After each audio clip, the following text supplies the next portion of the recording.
ស្នេហាក្នុងលោកកៃមានច្រើនយ៉ាងចំមនុស្សជ្រុងច្រាងរាប់រយលានតកើតមកហើយសុទ្ធតែមានខ្ញុំសូមនិទានជូនសម្ដីទី1ហៅធម្មៈស្នេហាគេហៅតែស្នេហាប្រពន្ធប្តីស្រឡាញ់ស្មោះស្ម័គ្រស្មើមេត្រីឲ្យមានតម្លៃផ្លូវស្នេហាទី2តាមលោកកត់ចំណាំគេហៅថាកាមត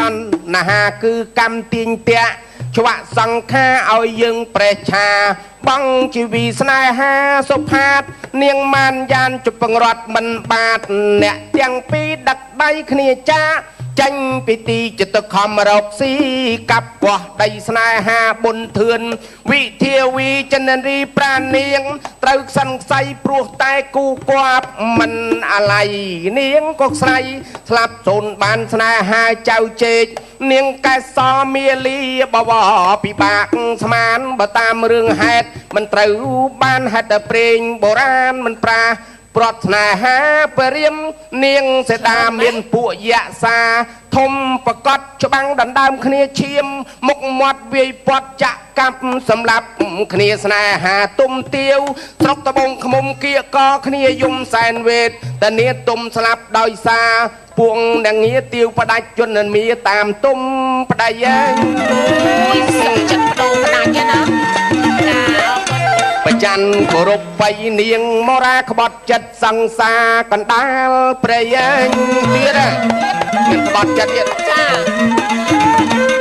បច័នគោរពបៃនាងមរាក្បត់ចិត្តសង្សារកណ្ដាលព្រៃហុចដាវឲ្យចោលសម្លាប់ប្តីខ្លួនស្រីក៏ខ្លាចជាទូចញីរិទ្ធតែសែននាងកងរៃបោកខ្លួននៅដីបាត់បង់ជីវីនាងខ្លួនក៏คลายថ្មគិរីនាងលើកហាត់ពីឡើងសច្ចាថាអរិទ្ធសែនប្តីកំសត់ជាតិនេះចិត្តក្បត់នឹងសង្សារប្រាថ្នាកើតជាតិឋានណា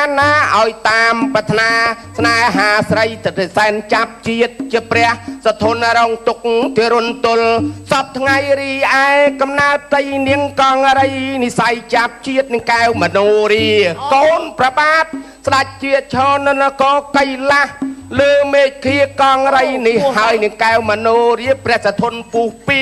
កាន់ថ្នជ័យតាមបាញ់ទម្លាក់កែវមនោរាបែជាទៅត្រូវចុងថ្នោតលៃស្នេហាមួយនេះគួរឲ្យភ័យរំជួយផែនដីពេញរដ្ឋថាបីមកអុយដឹងកន្លែងកងរៃកងរៃអីឥឡូវហ្នឹងគេលេងរឿងសម័យអញ្ចឹងកន្លែងកងរៃដែលរិទ្ធិសែនហោះទៅណាហ្នឹងហើយហោះទៅ